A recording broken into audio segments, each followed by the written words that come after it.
Hi, I'm Mr. Cottrell, physical therapist. Since I was 15, I had this desire to be healthy as long as I lived. And I'm Debbie Cottrell, registered dietitian, also very interested in longevity, but specifically healthy longevity, and specializing in functional medicine. Did you know that you can actually change the way your genes express themselves by laughter? Laughter's actually an epigenetic activation signal for your body. Joy literally changes your biology.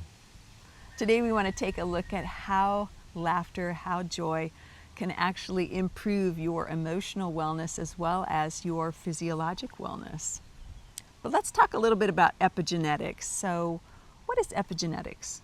Epigenetics actually means your choices, your emotions, and your environment can actually turn genes on or off. So that means that laughter could actually be a health switch in your body. You've heard the saying, maybe, genes load the gun, your choices pull the trigger. That's essentially an example. So anything that would cause stress could pull a negative trigger. Anything that would cause laughter and joy would be a positive for the body. You could laugh your way into a situation where no bullets ever get fired. There you go. I like that. So what happens when you laugh? Well, there's a stress hormone called cortisol, and you decrease that. Ooh, okay. I need that. I need to decrease the cortisol and decrease the stress We all signal. need that. Yeah. Also, you've heard of dopamine or serotonin. You can actually increase those, and those are safety signals. Your body goes, oh, it's safe. Then the body can be at rest during that time. It also increases NRF2 activation, which is one of my favorite things to talk about, and then the brain-derived neurotropic factor for brain growth. So increasing that NRF2 pathway then would increase your cell protection, and increasing the brain-derived neurotropic factor, the BDNF, would actually increase brain growth. Absolutely. So then tell me a little bit more about what the message is that goes to your cells. Well, when you laugh, you're actually sending a text message to your cells, and it says, you're safe, grow, heal, repair, we're all good. I love that. I'm going to work on those text messages. And then there's a ripple effect. So regular laughter actually helps your genes. Well, the genes that fight inflammation are turned on. That's through that NRF2 pathway. Exactly. It actually balances immunity and supports brain and heart health as well.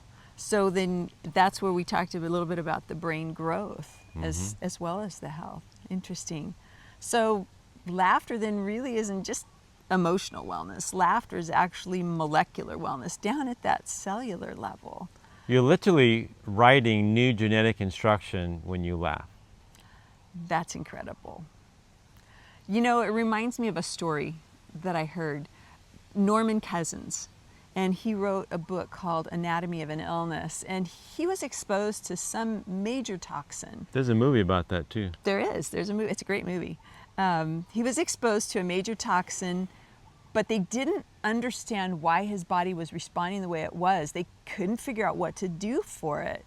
And it seemed like nothing they did was working. And what he actually did, a couple of things. Well, they put him in the hospital, and nothing they were doing was helping. Right. He finally checked himself out of the hospital into a hotel. With a private nurse. They're waking him up to take his blood pressure, waking him up to ask him how he's feeling. And he's going, I'm getting sick and tired of this. So he went to a hotel where he could hire his private nurse. And it actually was less expensive than the hospital. One of the funniest stories from that movie, from his story, is essentially the nurse comes in and hands him a cup. And you know what the cup means. You're going to have to do a urine sample. On the same tray, she also had a cup of morning apple juice. So he poured that apple juice in the cup for his urine sample and waited for the nurse to come back. He held up the cup and he kind of looked at it and showed it to the nurse. He goes, "It looks a little bit cloudy, doesn't it?" She's looking at it. She goes, "Yeah." He says, "Well, maybe it'd be better second time round." And he drank it. Run it through again. Anyway, he was a friend of Alan Funt. who used to make candid camera movies. And so he watched those and laughed. And An interesting thing was he did actually blood tests before and after he would laugh. And the laughter actually stabilized his blood, normalized it to a normal content, decreasing those stress hormones, everything that was, showing itself to be out of balance. It was phenomenal. And he actually associates and attributes his healing to the laughter. And now we know epigenetically why laughter makes you feel better and get healthier. So we hope this was helpful for you. We hope it gave you a little laugh as well. And we hope you look for something to laugh at in each day.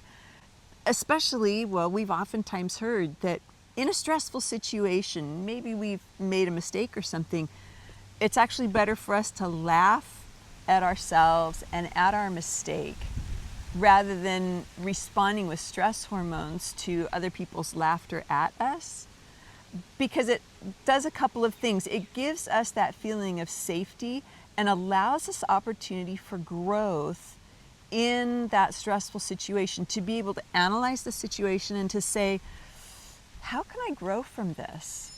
And it's just super important, that laughter. And again, we hope this was helpful. We'd love to have you hit that like button and to share this with someone who needs to understand how important laughter is. And we hope you hit that subscribe button so that you don't miss future episodes.